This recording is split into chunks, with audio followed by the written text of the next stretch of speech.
ദൈവത്തിൻ്റെ വചനം ജീവനും ചൈതന്യമുള്ളതായി ഇരുവാൽ തലയിലുള്ള എല്ലുവാതിലിനേക്കാളും മൂർച്ചയേറിയതും പ്രാണനെയും ആത്മാവിനെയും സദ്യമജ്ജകളെയും വേർപിടിവിക്കും വരെ തുളച്ചു ചെല്ലുന്നതും ഹൃദയത്തിലെ വിചാരങ്ങളെയും ഭാവങ്ങളെയും വിവേചിക്കുന്നതുമാണ്.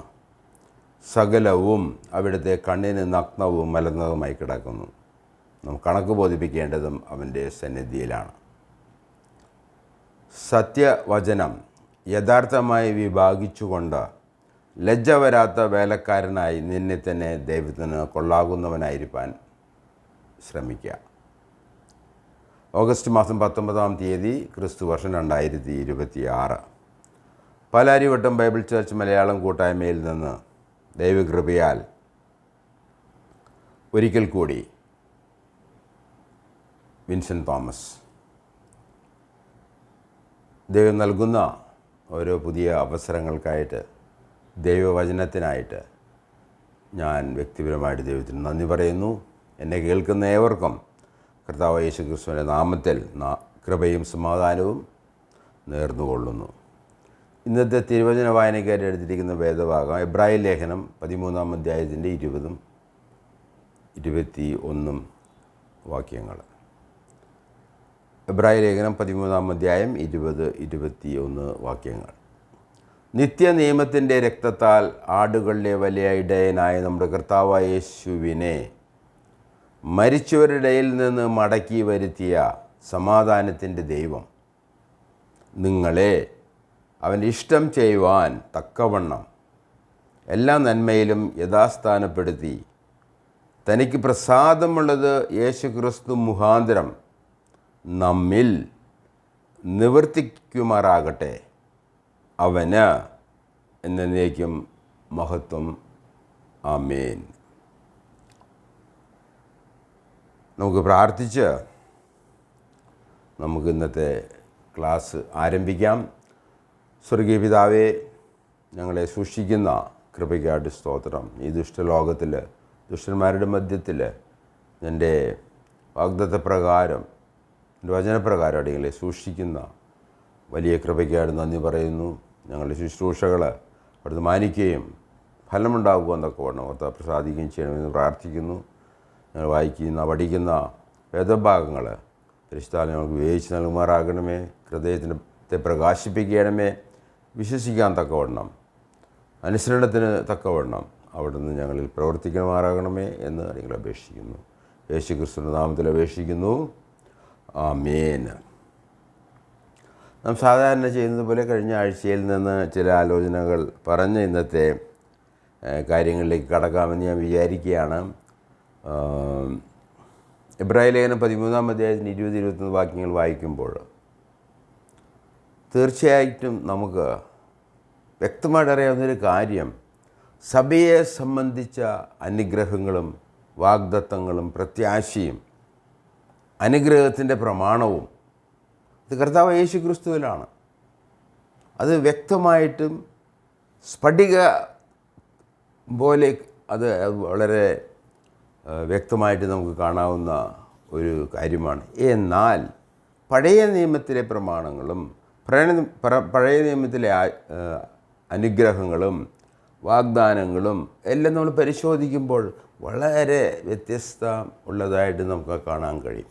അതായിരിക്കും നമ്മളുടെ ഇന്നത്തെ മെസ്സേജ്. എബ്രായ ലേഖനത്തിൽ തന്നെയാണല്ലോ നാം പഠിച്ചു വരുന്നത്. കഴിഞ്ഞ ആഴ്ച നാം സഭയെ സംബന്ധിച്ച് ചില കാര്യങ്ങൾ പറയുകയുണ്ടായി. എബ്രായ ലേഖനം ആർക്കെഴുതി എന്നുള്ളത് അത് നമ്മൾ പഠിച്ചിരിക്കേണ്ട വിഷയമാണ്. അത് ആർക്ക് വേണ്ടിയാണ് എഴുതിയത്? എബ്രായർക്ക് എഴുതിയ ഈ ലേഖനമെന്നോ അല്ലെങ്കിൽ ഒരു പ്രസംഗമെന്നോ ഏത് വിധത്തിലും നമ്മളതിനെ കാണുന്നു. എങ്കിലും ഇത് ആർക്ക് എഴുതി എന്നുള്ളത് വളരെ വിഷയമായിട്ടുള്ള ഒരു കാര്യം തന്നെയാണ്. അത് തീർച്ചയായിട്ടും നാം കണ്ടെത്തിയത് യഹൂദന്മാർ തള്ളിക്കളഞ്ഞ, ക്രൂശിക്കാൻ ഏൽപ്പിച്ചു കൊടുത്ത മശിഹായിൽ വിശ്വസിച്ച യഹൂദന്മാരും ജാതികളിൽ നിന്ന് യഹൂദന്മാർ തള്ളിയെങ്കിലും അവർ തള്ളിയ മൂലക്കല്ലായിത്തീർന്ന കർത്താവായ യേശു ക്രിസ്തുവിൽ വിശ്വസിക്കുകയും ചെയ്ത എബ്രായ വിശ്വാസികളും ജാതിയിൽ നിന്ന് വന്ന വിശ്വാസികളും ചേർന്ന ഒരു കൂട്ടമാണ് സഭ. ആ സഭ കർത്താവായ യേശുക്രിസ്തു ശരീരമാണ്. അപ്പോൾ കർത്താവായ യേശുക്രിസ്തു ശരീരമായ സഭയ്ക്ക് ഉൾപ്പെട്ട രണ്ട് ഗ്രൂപ്പിൽപ്പെട്ട ആൾക്കാർ, യഹൂദനും ജാതിയും, രണ്ടും ചേർന്ന ഒരു പുതിയ സംവിധാനമാണ് സഭ എന്നുള്ളത്. അവർക്ക് വേണ്ടി എഴുതിയതാണ് ഈ ലേഖനം എന്നുള്ളത് നാം പഠിക്കുകയുണ്ടായി. അതിനാധാരമായി നാം കണ്ട ചില വാക്യങ്ങൾ, ഒന്ന് അപ്പസ്തോല പ്രവൃത്തി 14-ാം അധ്യായത്തിൻ്റെ 11-ാം വാക്യം.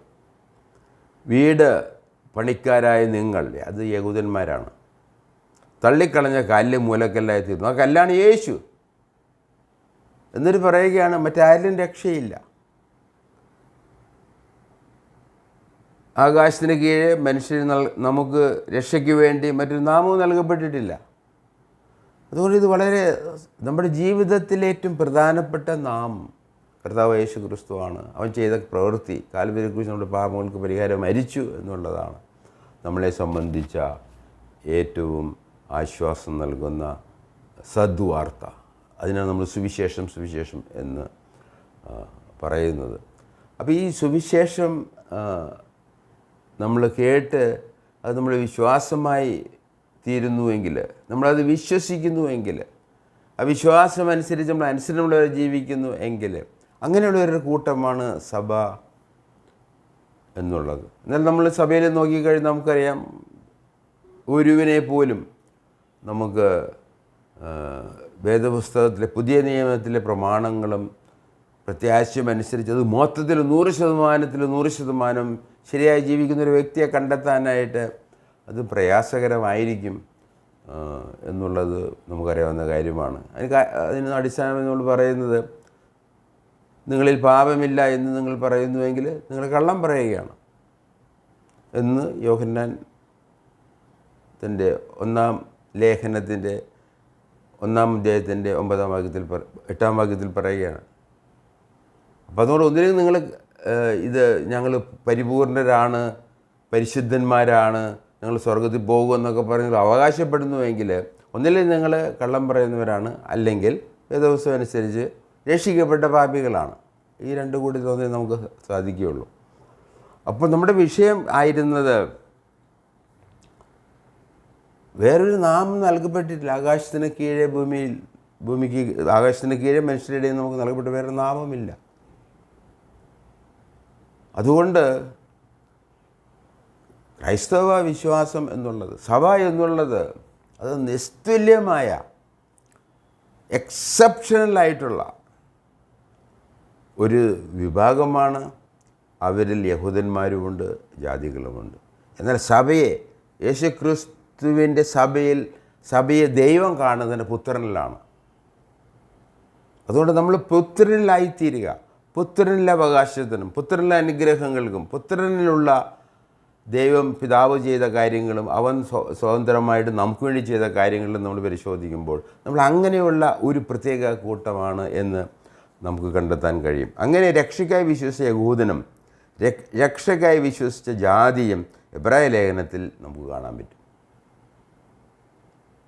എന്നാൽ കഴിഞ്ഞ ക്ലാസ്സിൽ പറഞ്ഞതുപോലെ ഇങ്ങനെ രക്ഷിക്കപ്പെട്ട് മുന്നോട്ട് വന്ന ജാതികളിൽ നിന്നുള്ളവരോടും യഹൂദന്മാരോടും തിരുവചനം പറയുന്നത്, നിങ്ങൾ ഈ രക്ഷിക്കപ്പെട്ട് സഭയോട് ചേരുന്നതിന് മുമ്പായിട്ട്, യേശുക്രിസ്തുവായിട്ട് ബന്ധം വരുന്നതിന് മുമ്പായിട്ട്, അവനിലാകുന്നതിന് മുമ്പായിട്ട് നിങ്ങൾ ഇപ്രകാരമുള്ളവരായിരുന്നു. നീതിമാന്മാർക്ക് വേണ്ടിയോ പരിശുദ്ധന്മാർക്ക് വേണ്ടിയോ അല്ല യേശുക്രിസ്തു വന്നത്. പാപികളെ രക്ഷിക്കാനാണ് യേശുക്രിസ്തു വന്നത്. അങ്ങനെ ജാതീയ ജീവിതവും യഹൂദന്മാരെ സംബന്ധിച്ച കാര്യങ്ങൾ നമ്മൾ പഠിച്ചതിന് ശേഷമാണ് എബ്രായ ലേഖനത്തിൽ നിന്ന് ഇങ്ങനെ രണ്ട് വിഭാഗത്തിൽ നിന്ന് വന്ന വ്യക്തികളെ സംബന്ധിച്ച് നമുക്കറിയാം. പൗലോസ് അപ്പോസ്തലൻ യഹൂദനായിരുന്നു, ബെഞ്ചമിൻ ഗോത്രത്തിൽപ്പെട്ടവനായിരുന്നു, സാക്ഷാൽ യഹൂദനായിരുന്നു. എന്നാൽ അവനും കർത്താവിനെ ആവശ്യമായിരുന്നു. ജാതിയായ കൊർന്നേലിയസിനും അവൻ്റെ കുടുംബത്തിനും കർത്താവിനെ ആവശ്യമായിരുന്നു. അതുകൊണ്ട് നമുക്കും ആവശ്യമാണ് എന്നുള്ളത് ഓർപ്പിക്കുക, അതിലേക്ക് നിങ്ങളെ നടത്തുക. അതിന് ആധാരമായിരിക്കുന്ന അധികാരമായിരിക്കുന്ന വേദപുസ്തകങ്ങളെ പരിചയപ്പെടുത്തുക, ഇതാണ് പേരാരൂട്ടം ബൈബിൾ ചർച്ചിൽ നിന്ന് വിൻസെൻ്റ് തോമസും കൂട്ടരും ചെയ്യുന്നത്. അങ്ങനെ രണ്ട് കൂട്ടം ജനം, അതിൽ നിന്ന് രക്ഷിക്കപ്പെട്ട ഒരു കൂട്ടം ജനം, അതാണ് സഭ. അങ്ങനെ ഏകരക്ഷകൻ ആ കർത്താവായ യേശു ക്രിസ്തു മാത്രമാണ്. യഹൂദന്മാർ അത് മുന്നോട്ട് നോക്കി, നമ്മൾ അത് പിന്നോട്ട് നോക്കി ക്രൂശിലെ കർത്താവിനെ നമ്മൾ കാണുകയാണ്. അങ്ങനെ എബ്രായ എഴുത്തുകാരൻ രണ്ട് കൂട്ടങ്ങളെയും സംബോധന ചെയ്യുന്നു. അതുകൊണ്ട് നമ്മൾ ഇപ്പോൾ തിരിഞ്ഞു നോക്കുകയാണെങ്കിൽ എബ്രായ ലേഖനം പഠിച്ചു വന്നപ്പോൾ അതിൻ്റെ ഒന്നാം അധ്യായത്തിൽ 2-ാം വാക്യത്തിൽ പറയുന്നത്, എന്നാൽ ഈ അവസാന നാളുകളിൽ അന്ത്യകാലത്ത് ദൈവം നമ്മോട് സംസാരിച്ചിരിക്കുന്നു, നമ്മോട് അരുളി ചെയ്തിരിക്കുന്നു. ഈ നമ്മൾ ആരാണ് എന്നുള്ളത് അന്നത്തെ നമ്മുടെ ഒരു പഠന വിഷയമായിരുന്നു. എന്നാൽ അതിന് തക്കതായൊരു ഉത്തരം അന്ന് കണ്ടെത്തിയെങ്കിലും അത് വ്യക്തമായിട്ട് നിങ്ങളെ പഠിപ്പിക്കാൻ തക്കവണ്ണം എനിക്ക് കുറച്ച് കാലതാമസം വന്നു. അതുകൊണ്ട് കഴിഞ്ഞ ആഴ്ച നമ്മളത് സംബോധന ചെയ്യുന്നത് ക്രൈസ്തവ വിശ്വാസികളോടാണ്. എന്നാൽ ക്രൈസ്തവ വിശ്വാസികളായിരുന്ന യഹൂദന്മാരും ജാതികളിൽ നിന്നുള്ളവർ ഉണ്ടായിരുന്നു എന്നുള്ളത് നമുക്ക് മനസ്സിലാക്കി. ഇനി മുന്നോട്ട് പോകാൻ വളരെ എളുപ്പമായിരിക്കും ഞാൻ വിചാരിക്കുകയാണ്. യഹൂദനും സഭയ്ക്കും ലഭിച്ച പ്രമാണങ്ങളും അനുഗ്രഹങ്ങളും വ്യത്യസ്തമാണ്. നമ്മൾ പഴയ നിയമകാലം ദൈവം എന്തിന് അബ്രാഹാമിനെ വിളിച്ചു, അവൻ എന്താണ് വിശ്വസിച്ചത്, അവനെങ്ങനെ നീതിയായിട്ട് അവൻ്റെ വിശ്വാസനീതിയെ കണക്കിട്ടു, അവനെ നീതിമാനായിട്ട് നീതീകരിക്കപ്പെട്ടവനായിട്ട് ദൈവം കണക്കാക്കുകയാണ്. അപ്പം അങ്ങനെ ആ ജനത്തിന് ദൈവം കൊടുത്ത പ്രമാണങ്ങളും അനുഗ്രഹങ്ങളും സഭയെ സംബന്ധിച്ച് നോക്കുമ്പോൾ അത് വളരെ വ്യത്യസ്തമാണ്. വ്യത്യസ്തം മാത്രമല്ല, വളരെ വ്യതിരക്തമായിട്ട് ഡിസ്റ്റിങ്ക്റ്റായിട്ടുള്ള കാണാവുന്ന തൊടാവുന്ന വ്യത്യാസങ്ങൾ നമുക്ക് കാണാൻ കഴിയും. അങ്ങനെ യഹൂദിന് കൊടുത്ത ന്യായപ്രമാണം, സഭയ്ക്ക് ലഭിച്ച പ്രമാണങ്ങളും അനുഗ്രഹങ്ങളും ഉപദേശങ്ങളും, അതിൻ്റെ ഒരു താരതമ്യ പഠനം നമുക്ക് ഭാവിയിൽ ചെയ്യേണ്ടിയിരിക്കുന്നു. ഇംഗ്ലീഷ് ക്ലാസ്സുകളിലൊക്കെ ഞാൻ ചെയ്തിട്ടുണ്ട്. മലയാളം, നമ്മുടെ മാതൃഭാഷയെ മലയാളത്തിലെ ഈ ശുശ്രൂഷയിൽ അതും വളരെ വ്യക്തമായിട്ട് നാം പഠിച്ചിരിക്കേണ്ട ഒരു വിഷയം തന്നെയാണ്. ഇതിൽ ഈ നമ്മോട് എന്നുള്ള പദം എബ്രായ ലേഖനത്തിൽ നമ്മൾ പരിശോധിക്കുമ്പോൾ അവിടെ പറയുന്ന 1-ാം അധ്യായത്തിൻ്റെ 2-ാം വാക്യത്തിൽ ദൈവം തൻ്റെ പുത്രൻ വഴി നമ്മോട് സംസാരിച്ചിരിക്കുന്നു. അതാണ് സഭയ്ക്കുള്ള ഏറ്റവും അനുഗ്രഹീതമായ ഒരു ദൂത്. ദൈവം തൻ്റെ പുത്രൻ വഴി സഭയോട് സംസാരിച്ചിരിക്കുകയാണ്. അതുകൊണ്ട് ഇത് നമുക്ക് കാനോനിക ആണ്, അത് നമ്മുടെ വിശ്വാസത്തിൻ്റെ പ്രമാണമാണ്, നമ്മുടെ ക്രിസ്തീയ ജീവിതത്തിൻ്റെ പ്രമാണമാണ് എന്നുള്ളത് ഞാൻ നമ്മളെ തന്നെ ഓർപ്പിക്കാൻ ആഗ്രഹിക്കുകയാണ്. 2-ാം അധ്യായത്തിലേക്ക് വരുമ്പോൾ, എബ്രായ 2-ാം അധ്യായത്തിലേക്ക് വരും, അതിൻ്റെ 3-4 വാക്യങ്ങളെ നമ്മൾ വായിക്കുമ്പോൾ, എബ്രായ ലേഖനം അതിൻ്റെ 2-ാം അധ്യായത്തിൻ്റെ 3-4 വാക്യങ്ങൾ നമ്മൾ വായിക്കുമ്പോൾ, കർത്താവ് താൻ പറഞ്ഞു തുടങ്ങിയതും ദൈവം അടയാളങ്ങളാലും അത്ഭുതങ്ങളാലും വിവിധ വീര്യപ്രവൃത്തികളും തൻ്റെ ഇഷ്ടപ്രകാരം പരിശുദ്ധാത്മാവിനെ നൽകിക്കൊണ്ടും സാക്ഷി നിന്നതും കേട്ടവർ നമുക്ക്, അതാണ് സഭ എന്ന് പറയുന്നത്, നമുക്ക് ഉറപ്പിച്ചു തന്നതുമായ ഇത്ര വലിയ രക്ഷ നാം ഗണ്യമാക്കാതെ പോയാൽ എങ്ങനെ തെറ്റൊഴിയും. അതുകൊണ്ട് സുവിശേഷം കേൾപ്പിക്കുക എന്നുള്ളത് ദൈവത്തിൻ്റെ ഉത്തരവാദിത്തമാണ്. അതിനുവേണ്ടി ദൈവം ഇന്ന് മനുഷ്യരെ ഉപയോഗിക്കുന്നു, സുവിശേഷകന്മാരെയും ഉപദേശകന്മാരെയും ഉപയോഗിച്ച് തൻ്റെ ദൂത് നമ്മൾ എത്തിക്കുന്നു. അത് കേട്ട് അത് വിശ്വസിക്കുക, അത് അനുസരിക്കുക എന്നുള്ളതെല്ലാം നമ്മുടെ വ്യക്തിപരമായ കാര്യമാണ്. അത് ഗണ്യമാക്കരുത്, ഗണ്യമാക്കണം. ഗണ്യമാക്കാതെ പോയാൽ, ഇത്ര വലിയ രക്ഷ ഗണ്യമാക്കാതെ പോയാൽ, അപ്പോൾ അതിൻ്റെ 3-ാം വാക്യമൊക്കെ വായിക്കുമ്പോൾ തീർച്ചയായിട്ടും സഭയ്ക്കുള്ള ദൂതാണെന്ന് നമുക്ക് മനസ്സിലാക്കാൻ കഴിയും. കാരണം പരിശുദ്ധാത്മാവിനെ നൽകിക്കൊണ്ടും സാക്ഷി കേട്ടവരും പിന്നെ തൻ്റെ ഇഷ്ടപ്രകാരം പരിശുദ്ധാത്മാവിനെ നൽകിക്കൊണ്ട് ഇരിക്കുന്നത്, തൻ്റെ ഇഷ്ടപ്രകാരം പരിശുദ്ധാത്മാവ് നൽകി. അതിൻ്റെ അളവ് വ്യത്യസ്തമാണ്, ഓരോ വ്യക്തികളിലും വ്യത്യസ്തമാണ്. എനിക്ക് കിട്ടിയ പരിശുദ്ധാത്മാവിൻ്റെ അളവോ കൃപയോ അല്ല വേറൊരാൾക്ക് കിട്ടുന്നത്. എല്ലാവർക്കും കൃപയുള്ളവരാണ്, പരിശുദ്ധാത്മയുള്ളവരാണ്. എന്നാൽ അതിൻ്റെ ദൈവത്തിൻ്റെ ഉദ്ദേശങ്ങളനുസരിച്ച് അത് വ്യത്യാസങ്ങൾ ഉണ്ട്. അപ്പോൾ ഇത്ര വലിയ രക്ഷ അതാരാണ്? നമുക്ക് കേട്ടവർ നമുക്ക് ഉറപ്പിച്ചു തന്നതുമായ. അത് എത്രയോ പ്രധാനപ്പെട്ട വിഷയമാണ്. നമ്മൾ എന്ന് പറയുന്നത് ഈ സഭയ്ക്ക് ഉറപ്പ് നൽകിയിരിക്കുകയാണത്. ഇന്ന് പല സഭകളിലും നമ്മൾ നമുക്ക് യാതൊരു വിധത്തിലുള്ള ഉറപ്പുമില്ല. ഇന്ന എന്തിനു വേണ്ടിയാണ്, മരിച്ചാൽ എന്ത് സംഭവിക്കും, ഇങ്ങനെയൊക്കെ പ്രവർത്തിച്ചു കഴിഞ്ഞാൽ അവർ പറയുന്ന പ്രമാണങ്ങളാണ്, സഭ പറയുന്ന പ്രമാണങ്ങൾ, അവരുടെ കുദാശകൾ, അവരുടെ രീതികൾ. അത് വാസ്തവത്തിൽ ദൈവവചനമായിട്ട് തട്ടിച്ചു നോക്കുമ്പോൾ അത് യാതൊരു ഗുണവും മനുഷ്യർക്ക് ചെയ്യാത്ത കാര്യങ്ങളാണ്. അതുകൊണ്ട് ഇത് നമുക്ക് കേട്ടവർ ഉറപ്പിച്ച് തന്ന, ഇത് ഉറപ്പുള്ള കാര്യമാണ്. നമ്മൾ നരകത്തിൽ പോകും സ്വർഗത്തിൽ പോകും എന്നുള്ളത് നമ്മൾക്ക് ഉറപ്പുള്ള വിഷയമായിരിക്കണം. ജീവിച്ചിരിക്കുമ്പോഴാണ് നമുക്ക് ഉറപ്പ് വേണ്ടത്. നമ്മുടെ ഒരു പ്രത്യേക ഉത്തരവാദിത്വം തന്നെയാണ്. അപ്പം അങ്ങനെ ഇത്ര വലിയ രക്ഷ ഉറപ്പിച്ചു തന്നു. ഇത് സഭയ്ക്കുള്ളതാണ്. എന്നാൽ ഈ തരത്തിലുള്ള ഒരു ഉറപ്പ് പഴയ നിയമവിശ്വാസികൾക്കുണ്ടായിരുന്നു. വിശ്വസിച്ചവർക്ക് വരാനുള്ള വാഗ്ദത്ത മശിഹ വരുമെന്നും യെശയ്യാ പ്രവചനവും സങ്കീർത്തനം 22 അങ്ങനെയുള്ള അവരുടെ മരണത്തെക്കുറിച്ചും അവരുടെ തേജസ്കരണത്തെക്കുറിച്ചൊക്കെ നമ്മൾ വായിച്ചും മനസ്സിലാക്കുമ്പോൾ അവർക്ക് ആ വിധത്തിലുള്ള അറിവ് ഉണ്ടായിരുന്നു. അത് വിശ്വസിച്ചവർ തീർച്ചയായിട്ടും അന്ന് ആദിമ പഴയ നിയമസഭ വിശ്വാസികളുടെ മധ്യത്തിൽ ഉണ്ടായിരുന്നു എന്നുള്ളത് നമുക്ക് അറിയാവുന്ന കാര്യമാണ്. അതിനുശേഷം നമ്മൾ 4-ാം അധ്യായത്തിലേക്ക് വരുമ്പോൾ, എബ്രായരിലെ 4-ാം അധ്യായം, എന്നാൽ കേട്ട വചനം കേട്ടവരിൽ വിശ്വാസമായി പരിണമിച്ചില്ല. അതുകൊണ്ട് നാം വിശ്വസിക്കുന്നുവോ, ആരിൽ വിശ്വസിക്കുന്നുവോ, എന്തിനു വേണ്ടി വിശ്വസിക്കുന്നുവോ. അതുകൊണ്ടാണ് വളരെ വർഷങ്ങൾക്ക് മുമ്പ് ഇവിടുന്ന് സഭയായിട്ട് നമ്മളൊരു പുസ്തകം പബ്ലിഷ് ചെയ്ത്, ചെറിയൊരു പുസ്തകമാണ്. അതിന് വിശ്വാസച്ചെപ്പ് എന്നാണ് അതിന് പേരിട്ടിരിക്കുന്നത്. നമ്മുടെ വിശ്വാസത്തിൻ്റെ ഉള്ളടക്കം എന്തായിരിക്കണം? അത് തിരുവചനാടിസ്ഥാനത്തിൽ അതിൻ്റെ അധികാരത്തിൽപ്പെട്ടതും ദൈവം അംഗീകരിക്കുന്ന ഉറപ്പ് നൽകുന്നതുമായ യേശുക്രിസ്തുവിലെ പാപപരിഹാര ബലിയിലുള്ള വിശ്വാസം മൂലം നമുക്ക് ലഭിക്കുന്ന വിശ്വാസമായിരിക്കണം. വിശ്വാസം എന്ത്? എന്നാൽ അവർ പലരിലും അത് വിശ്വാസമായി ഭവിച്ചില്ല എന്ന് പറഞ്ഞാൽ ചിലരും പല കാരണങ്ങൾ കൊണ്ട് സഭയിലേക്ക് കടന്നു വരാം. ആരാധനയ്ക്കും സഭാ ശുശ്രൂഷകൾക്കും സുവിശേഷീകരണത്തിനുമൊക്കെ ആയിട്ട് നമുക്ക് കടന്നു വരാം. പക്ഷേ എങ്കിലും അവരെല്ലാവരും തന്നെ അത് വിശ്വാസികളായിരിക്കണമെന്ന് യാതൊരു നിർബന്ധവുമില്ല. അങ്ങനെ സമ്മിശ്രിതമായൊരു കൂട്ടമായി മാറിയിരിക്കുകയാണ് ഇന്നത്തെ സഭ. അത് ഒരു വ്യക്തിക്ക് പോലും അത് തീർച്ചയായിട്ടും അത് കണ്ടെത്താൻ കഴിയുകയില്ല. എന്നാൽ നമുക്ക് ചോദിക്കാം, നീ വാസ്തവമായി വേദപുസ്തകത്തിലെ കർത്താവിൽ വിശ്വസിക്കുന്നവനാണോ? നിൻ്റെ പാപങ്ങൾക്ക് വേണ്ടി മരിച്ചവനാണോ? എന്തിൻ്റെ പ്രത്യാശയും അവൻ്റെ പ്രമാണങ്ങളും നിനക്ക് ബാധകമാണോ? അതിൻ്റെ അധികാരത്തിലാണോ നമുക്ക് ചോദിച്ച് മനസ്സിലാക്കാവുന്നതല്ലാതെ ഒരു വ്യക്തിയുടെ വിശ്വാസം എന്നുള്ളത് ദൈവത്തിന് മാത്രം അറിയാവുന്ന ഒരു കാര്യമാണ്. അപ്പോൾ അങ്ങനെ 4-ാം അധ്യായത്തിലേക്ക് ഇവരെക്കുറിച്ച് പറയുന്നത്, ഈ കേട്ടവരെ കുറിച്ച് പറയുന്നത്, ഈ സദ്വർത്തമാനം കേട്ടവർ അനുസരിച്ചില്ല. അത് നമ്മൾ വായിക്കുമ്പോൾ വളരെ രസകരമായ ഒരു പ്രയോഗം ഇതിനകത്തുണ്ട്. 4-ാം അധ്യായത്തിൻ്റെ 6-ാം വാക്യം.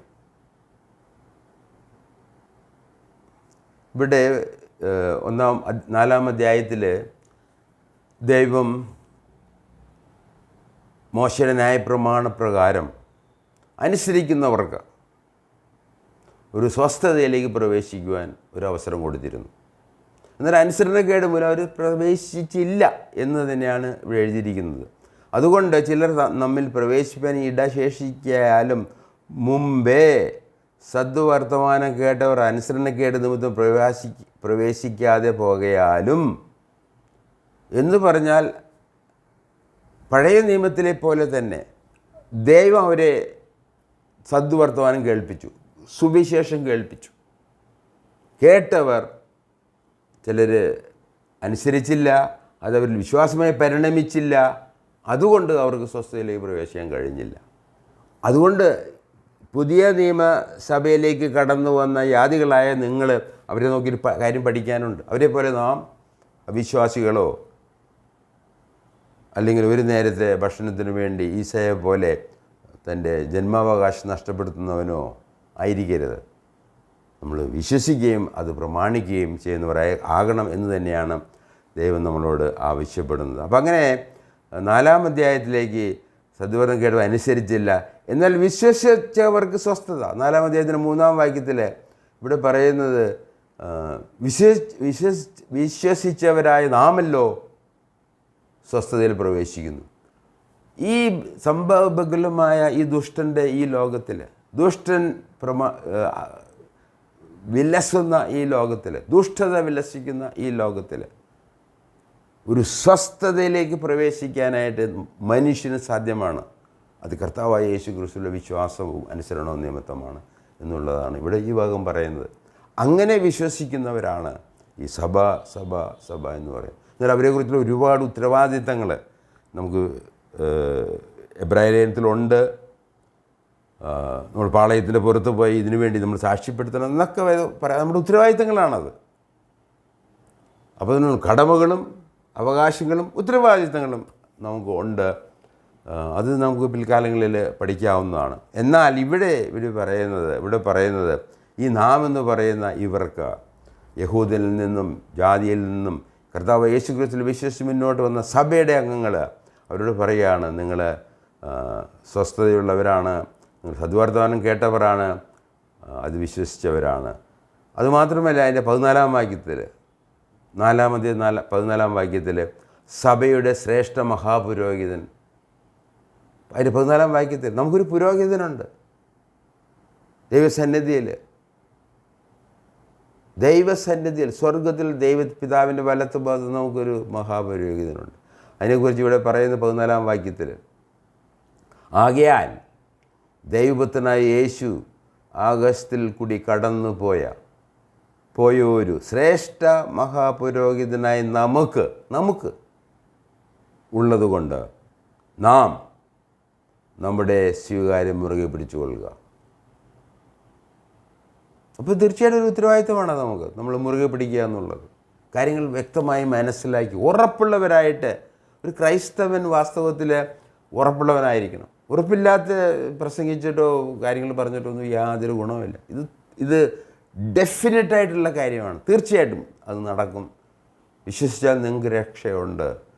കാരണം വേറെ നാമമില്ലാത്തത് കൊണ്ടാണ്. അപ്പോൾ അങ്ങനെ നമുക്ക് അപ്പോൾ 4-ാം അധ്യായം, 1-ാം അധ്യായം, 2-ാം അധ്യായം, 4-ാം അധ്യായം ഒക്കെ നമ്മൾ വായിക്കുമ്പോൾ നമുക്ക് ഒരുപാട് പ്രത്യാശയും അനുഗ്രഹങ്ങളുടെയും വാക്കുകളാണ്. 4-ാം അധ്യായത്തിൻ്റെ 16-ാം വാക്യത്തിൽ അതുകൊണ്ട് എന്ത് ചെയ്യണം? 4-ാം അധ്യായം പ്രത്യാശയോടെ കൃപാവരത്തിൻ്റെ സിംഹാസനത്തെ സമീപിക്കാം. ഇന്ന് നമുക്കുള്ള ഏറ്റവും മഹനീയമായൊരു പദവിയും ഒരു പ്രിവിലേജ് അത് എന്ന് പറയുന്നത് നമുക്ക് കൃപാസനത്തിലേക്ക് കടന്നു ചെല്ലാം.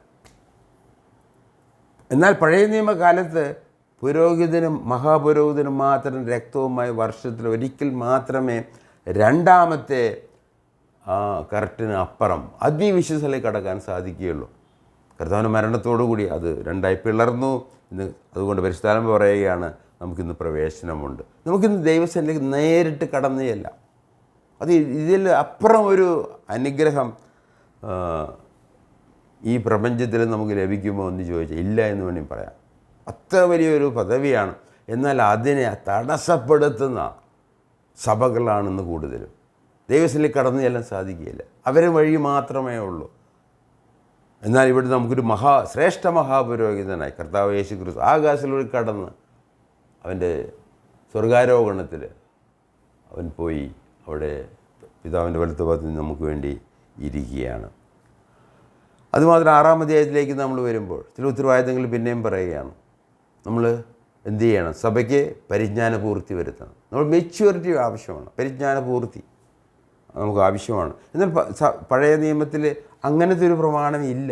അവർ ദൈവം കൊടുത്തിരിക്കുന്ന കാര്യങ്ങൾ അതേപടി അനുസരിക്കുക, വിശ്വസിക്കുക, അനുസരിക്കുക, അതുമാത്രമേ അവരെ സംബന്ധിച്ച് ദൈവം ആഗ്രഹിച്ചിരുന്നുള്ളൂ. എന്നാൽ നമുക്കൊരു ഗ്രോത്ത്, ഒരു വളർച്ച നമുക്ക് ആവശ്യമാണ്. അത് തീർച്ചയായിട്ടും 6-ാം അധ്യായം നമ്മൾ വായിക്കുമ്പോൾ ആദ്യ പാഠങ്ങൾ നിർജീവ പ്രവൃത്തികളെ, മാനസാന്തരം, ദൈവവിശ്വാസം, സ്നാനങ്ങളുടെ ഉപദേശം, കൈവെപ്പ്, മരിച്ചവരെ പിന്നെ നിശാവ് എന്നിങ്ങനെയുള്ള അടിസ്ഥാനം പിന്നെയും ഇടാതെ എലിമെൻ്ററി തിങ്സ് പിന്നെയും കിൻഡർ ഗാർഡനിലും UKG-യിലും 1-ാം ക്ലാസ്സിലും പോകാതെ നമ്മൾ പാണ്ഡിത്യമുള്ളവരായിത്തീരണം, പരിജ്ഞാനമുള്ളവരായിത്തീരണം എന്നൊരു ഉത്തരവാദിത്വം 6-ാം അധ്യായത്തിൽ സഭയോട് പറയുന്നുണ്ട്. അപ്പം അങ്ങനെ അവകാശങ്ങൾ, പ്രമാണങ്ങൾ, അനുഗ്രഹങ്ങളോട് കൂടെ തന്നെ കടപ്പാടുകളും നമുക്ക് ഇവിടെ കാണാനും കഴിയും.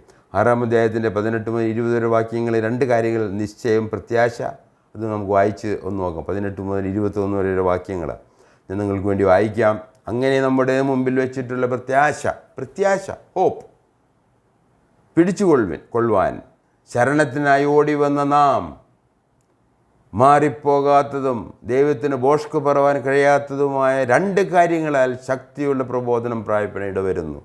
ആ പ്രത്യാശ നമുക്ക് ആത്മാവിൻ്റെ ഒരു നങ്കൂരം തന്നെ. അത് നിശ്ചയവും സ്ഥിരവും തിരശ്ശീലയ്ക്കകത്തേക്ക് കടക്കുന്നതുമാകുന്നു. അവിടേക്ക് യേശു മൽക്കീസദേക്കിൻ്റെ ക്രമപ്രകാരം എന്നേക്കും മഹാപുരോഹിതനായി മുൻകൂട്ടി നമുക്ക് വേണ്ടി പ്രവേശിച്ചിരിക്കുന്നു. ഇതാണ് സഭയുടെ പ്രത്യേകത. നമ്മുടെ മഹാപുരോഹിതൻ മരിക്കുക മാത്രമല്ല, പാപപരിഹാരത്തിന് വേണ്ടി വരിക മാത്രമല്ല, അവൻ ഇന്ന് സ്വർഗത്തിൽ ദൈവസന്നിധിയിലേക്ക് നമുക്ക് വേണ്ടി പോയിരിക്കുകയാണ്. അവർക്ക് നമുക്ക് പക്ഷപാതം ചെയ്തുകൊണ്ടിരിക്കുക. അതുകൊണ്ട് നമുക്ക് സ്വർഗത്തിലെ പിതാവിൻ്റെ അടുക്കിലേക്ക്, കൃപാസനത്തിൻ്റെ അടുക്കിലേക്ക് നമുക്ക് ഇന്ന് കടന്നു ചെല്ലാം. ഇത് എത്രയോ അത്ഭുതകരമായ കാര്യങ്ങളാണെന്ന് ഓർപ്പിക്കുകയാണ്. യഹോദിന് ദൈവം നൽകിയ ന്യായപ്രമാണം നമ്മൾ നോക്കിയാൽ അതിൽ ആവർത്തന പുസ്തകം 6-ാം അധ്യായം നമ്മൾ വായിക്കുമ്പോൾ അതിൻ്റെ 4-ാം വാക്യം, അവരുടെ അത് നാം വായിച്ചു കേൾപ്പിക്കാം നിങ്ങൾ. 6-ാം അധ്യായം ആവർത്തന പുസ്തകം 6-ാം അധ്യായം. നമുക്കിപ്പോൾ സഭയ്ക്ക് നൽകിയിരിക്കുന്ന ദൈവിക വെളിപ്പാടുകൾ അത് എത്രയോ ശ്രേഷ്ഠമാണ്. എന്നാൽ പഴയ നിയമത്തിൽ ദൈവത്തെക്കുറിച്ചുള്ള വെളിപാടുകൾ നാം ഇന്ന് മനസ്സിലാക്കുന്ന പോലെ മനസ്സിലാക്കാൻ തക്കവണ്ണം ഉണ്ടായിരുന്നു എങ്കിൽ തന്നെ അതിലപ്പുറമായിട്ട് പുത്രൻ മുഖാന്തരം നമുക്ക് അവസാനത്തെയും ദൈവം നമ്മൾ ആഗ്രഹിച്ച വിധത്തിലുള്ള വെളിപ്പാടുകൾ നമുക്കിന്ന് നൽകിയിരിക്കുകയാണ്. അതുകൊണ്ട് പഴയ നിയമ പ്രമാണങ്ങളും വെളിപ്പാടുകളും വിശ്വാസത്തിൻ്റെ ഉള്ളടക്കമൊക്കെ നമ്മൾ പരിശോധിക്കുമ്പോഴും 6-ാം അധ്യായത്തിലേക്ക് 4-ാം വാക്യം നമ്മൾ വായിക്കുമ്പോൾ അവിടെ ന്യായപ്രമാണപ്രകാരം ദൈവനോട് കൽപ്പിക്കുകയാണ്, ഇസ്രായേലേ കേൾക്കുക, യഹോവ നമ്മുടെ ദൈവമാകുന്നു, യഹോവ ഏകൻ തന്നെ. ഇതാണ് അവരുടെ വിശ്വാസത്തിൻ്റെ പരമമായിട്ടുള്ള ദൈവത്തെക്കുറിച്ചുള്ള വാക്യം. അവരുടെ ഇതാണ് 6-ാം അധ്യായം ആവർത്തന പുസ്തകം അതിൻ്റെ 4-ാം അധ്യായം. ഇസ്രായേലേ കേൾക്കുക, യഹോവ നമ്മുടെ ദൈവമാകുന്നു, യഹോവ ഏകൻ തന്നെ. അവിടെ യാവേ എന്നുള്ള വാക്കാണ് ഉപയോഗിച്ചിരിക്കുന്നത്. ടെട്രാഗാമറ്റോൺ എന്ന് പറയും, YHWH. ആ വാക്ക് അത് തന്നെയാണ് ഇവിടെ ഉപയോഗിച്ചിരിക്കുന്നത്. യഹോവ നമ്മുടെ ദൈവമാകുന്നു, യഹോവ ഏകൻ തന്നെ. അതിനുശേഷം 9-ാം അധ്യായത്തിൻ്റെ 7-ാം വാക്യത്തിലും ദൈവത്തെക്കുറിച്ചുള്ള പരാമർശങ്ങളുണ്ട്. ഒത്തിരി ഉണ്ടെങ്കിലും ഞാൻ ചില വാക്യങ്ങൾ നിങ്ങൾ വായിച്ച് കേൾപ്പിക്കാൻ ആഗ്രഹിക്കുകയാണ്. നീ മരുഭൂമിയിൽ വെച്ച് നിന്റെ ദൈവമായ യഹോവയെ കോപിപ്പിച്ച് എന്ന് ഓർക്കുക, മറന്നു കളയരുത്. മിസ്രയീം ദേശത്ത് നിന്ന് പുറപ്പെട്ട നാൾ മുതൽ ഈ സ്ഥലത്ത് വന്നതുവരെയും നിങ്ങളെ യഹോവയുടെ മത്സരിക്കുന്നവരായിരുന്നു. ആവർത്തന പുസ്തകം 9-ാം അധ്യായത്തിൻ്റെ 7-ാം വാക്യം. അതിൻ്റെ 6-ാം വാക്യം ഞാൻ നിങ്ങളെ വായിച്ച് കേൾപ്പിക്കാം. ആവർത്തന പുസ്തകം 9-ാം 6-ാം വാക്യം. ആകയാൽ നിന്റെ ദൈവമായ യഹോവ നിനക്ക് നല്ല ദേശം അവകാശമായി തരുന്നത് നിൻ്റെ നീതി നിമിത്തം അല്ലെന്ന് നീ അറിഞ്ഞുകൊള്ളുക, നീ ദുശാസ്യമുള്ള ജനമല്ലോ. അപ്പോൾ ദൈവത്തെക്കുറിച്ചുള്ള വെളിപ്പാടാണ് ഇവിടെ. അപ്പോൾ ഈ ദൈവത്തെക്കുറിച്ചുള്ള വെളിപ്പാടുകളും ഇന്ന് സഭയ്ക്ക് ലഭിച്ചിരിക്കുന്ന പഴയ നിയമത്തിലെ വെളിപ്പാടുകളോട് കൂട്ടിച്ചേർത്തുള്ള പുതിയ വെളിപ്പാടുകളൊക്കെ നമ്മൾ നോക്കുമ്പോൾ സഭ വളരെ നിസ്തുല്യമാണ് എന്നും ഇസ്രായേലിനെ സംബന്ധിച്ചും കൂടുതൽ ബെറ്റർ എന്നാണ് ഇവിടെ പറയുന്നത്. ഇവിടെ ഇംഗ്ലീഷ് പരിഭാഷപ്പെടുത്തിയിരിക്കുന്ന നമ്മൾ എബ്രായ ഭാഷയിൽ നമുക്ക് ബെറ്റർ ഹോപ്പാണ്. Everything is better, Christ is better, everything is better for Christ and his people and his church. അപ്പം അങ്ങനെയുള്ള പ്രമാണങ്ങൾ അത് നമ്മൾ ദൈവം അനുവദിച്ചാൽ അടുത്ത ആഴ്ചകളിൽ നമുക്ക് പഠിക്കാവുന്ന വിഷയം തന്നെയാണ്. Better, everything is better for his church. അങ്ങനെ നമ്മൾ യഹൂദിൻ്റെ ദൈവത്തിൻ്റെ പ്രമാണങ്ങൾ വായിക്കും. 10-ാം അധ്യായത്തിൻ്റെ 17-ാം ആവർത്തന പുസ്തകം 10-ാം അധ്യായത്തിൻ്റെ 17-ാം വാക്യം ഞാൻ ഇവിടെ നോട്ട്സ് എഴുതിയിട്ടുണ്ട്. നിങ്ങളൊന്ന് വായിച്ചു കേൾപ്പിക്കാം. അതിൻ്റെ നിങ്ങളുടെ ദൈവമായ യഹോവ ദേവാദി ദൈവവും കർത്താദി കർത്താവുമായി വല്ലഭനും ഭയങ്കരനുമായ മഹാദൈവമല്ലോ. അവൻ മുഖം നോക്കുന്നില്ല, പ്രതിഫലം വാങ്ങുന്നതുമില്ല. ഈ ലോകത്തിൽ ഒരുപാട് ദൈവങ്ങൾക്ക് സാധ്യത കുറവാണ്. കാരണം ഇത്ര സർവശക്തനായ ഒരു ദൈവവും സർവ്വവ്യാപിയായ സർവ്വ അറിയാവുന്ന സകലത്തെ നിയന്ത്രിക്കുന്ന ഒരു ദൈവം ആണ് ഇതിൻ്റെ ഉടയവൻ. വേറെ ദൈവങ്ങൾക്കില്ല. പിന്നെ എവിടെ നിന്ന് ഈ ദൈവങ്ങൾ വന്നു? ഇവിടെ പറയുന്ന അങ്ങനെയാണ്, ദേവാദി ദൈവവും കർത്താദി കർത്താവുമായ വല്ലഭനും ഭയങ്കരനുമായ. കർത്താവിൻ്റെ വല്ലഭത്വവും ഭയങ്കരത്വവും ഒക്കെ നമ്മൾ കാണാൻ പോകുന്നേ ഉള്ളൂ. ഇന്ന് പല വിധത്തിൽ ചൈനയും റഷ്യയും ഇറാനും മറ്റ് മുസ്ലിം രാഷ്ട്രങ്ങളൊക്കെ ചേർന്ന് ദൈവത്തെയും ദൈവത്തിൻ്റെ പദ്ധതിക്ക് വെല്ലുവിളിക്കുകയാണ്. എന്നാൽ അവർ നാണം കെടുത്തുന്ന ഒരു ദിവസമുണ്ട്. അന്ന് ഈ വല്ലഭനായ ദേവാദി ദൈവവും കർത്താദി കർത്താവുമായി വല്ലഭനും ഭയങ്കരനുമായ മഹാദൈവം കാര്യങ്ങളെല്ലാം സെറ്റിലാക്കും. അന്ന് ലജ്ജിക്കാതിരിക്കണമെങ്കിൽ ഇന്ന് നമ്മൾ തലവണക്കി അവനെ അംഗീകരിക്കുകയും വിശ്വസിക്കുകയും ചെയ്യേണ്ടത് ആവശ്യമാണ്. അങ്ങനെ നമ്മൾ സംഖ്യാപുസ്തകം വായിക്കുമ്പോൾ അവിടെ അനുഗ്രഹം ഇസ്രായേലിനെ എങ്ങനെ അനുഗ്രഹിക്കണമെന്ന് ദൈവം പറഞ്ഞു. അത് നമ്മൾ 6-ാം അധ്യായത്തിൻ്റെ 22 മുതലുള്ള വാക്യങ്ങൾ വായിക്കാൻ ആഗ്രഹിക്കാൻ. നമ്പേഴ്സ് സംഖ്യാപുസ്തകം അതിൻ്റെ 6-ാം അധ്യായം നമ്മൾ വായിക്കുമ്പോൾ അവിടെ നമ്മൾ ആവർത്തന പുസ്തകത്തിൽ വായിച്ചത് ദൈവത്തെക്കുറിച്ചുള്ള വെളിപ്പാട്ടുകളാണ്. അവരുടെ ദൈവം ആരാണ്? മഹാദൈവമാണ്, നിസ്തുല്യനാണ്, ഏകനാണ്. ഏകൻ എന്നുള്ളത് തീർച്ചയായിട്ടും ആ ഏകത്വത്തിൽ ത്രിത്വമുണ്ട്, പിതാവുത്തനും പരിശുദ്ധാത്മുണ്ട് എന്നെല്ലാം പഴയ നിയമത്തിൽ നിന്നും അത് മനസ്സിലാക്കാൻ കഴിയും. പുതിയ നിയമത്തിൽ നമുക്ക് വ്യക്തമായിട്ട് നമുക്ക് അതിനകത്തുള്ള വേദവാക്യങ്ങളും നമുക്ക് ദൈവം നൽകിയിട്ടുണ്ട്. എന്നാൽ അനുഗ്രഹത്തിൻ്റെ പ്രമാണിപ്രകാരമാണ് വേദത്തിൽ എഴുതിയിരിക്കുന്നത്. സംഖ്യാപുസ്തകം 6-ാം അധ്യായത്തിൻ്റെ 22 മുതൽ 27 വരെയുള്ള വാക്യങ്ങൾ.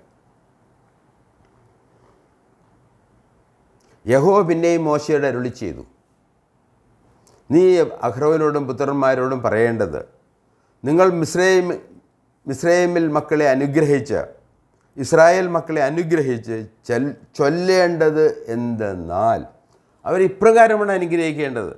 ഇന്ന് പല വിവാഹങ്ങൾക്കും പല പൊതുവേദികളിലും ഈ പ്രമാണം ഉപയോഗിക്കുന്നതായി കാണാൻ കഴിയും. ഞാനും പലപ്പോഴും ഉപയോഗിച്ചിട്ടുണ്ട്.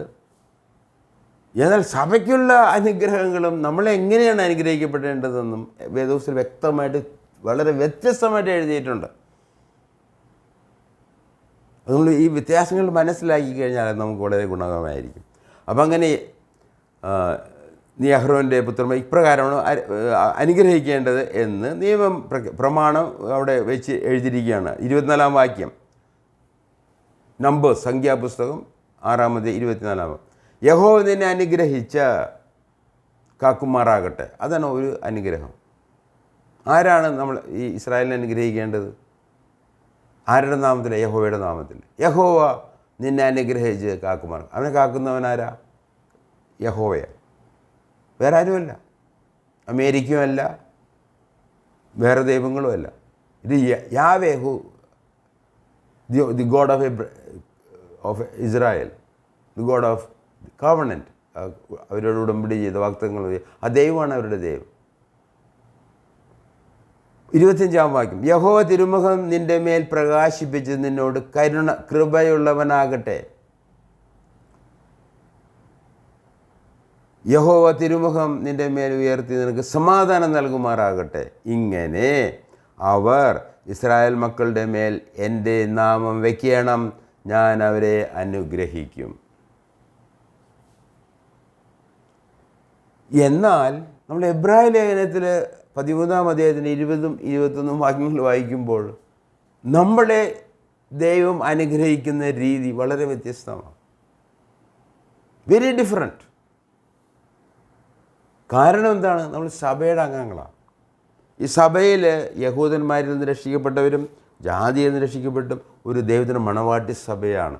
ഇതിനുള്ള അനുഗ്രഹങ്ങൾ, ഇതിന് ദൈവത്തിൻ്റെ വെളിപ്പാടുകൾ, ദൈവം ആരാണ് എന്താണ് എന്നുള്ള കാര്യങ്ങളെക്കുറിച്ച് കൂടുതൽ വ്യക്തമായിട്ട് നമുക്ക് അറിവുകൾ ലഭിച്ചു. അതാണ് നമ്മൾ ഇന്ന് എബ്രായ ലേഖനം 13-ാം അധ്യായത്തിൻ്റെ 20-21 വാക്യം വായിക്കാൻ ഇടയായത്. 13-ാം വാക്യം സഭയുടെ അനുഗ്രഹത്തിൻ്റെ പ്രമാണം, വിശ്വാസത്തിൻ്റെ ഉള്ളടക്കം, നമ്മുടെ പ്രത്യാശാ വിഷയങ്ങൾ വളരെ വ്യതിരക്തവും വ്യത്യസ്തതയുമുള്ളതാണ് എന്ന് നിങ്ങൾ ഓർമ്മിക്കാൻ ഞാൻ ആഗ്രഹിക്കുകയാണ്. പഴയ നിയമത്തിലെ യഹൂദന്മാർക്ക് ദൈവം കൊടുത്ത വാഗ്ദാനങ്ങൾ നമുക്കുള്ളതും വളരെ വളരെ വ്യത്യസ്തമാണ് എന്ന് ഓർപ്പിക്കാൻ. അതുകൊണ്ട് എബ്രായ ലേഖനം 13-ാം അധ്യായത്തിന് 20-21 വാക്യങ്ങൾ ഞാൻ വായിക്കാൻ ആഗ്രഹിക്കുകയാണ്. നിത്യനിയമത്തിൻ്റെ രക്തത്താൽ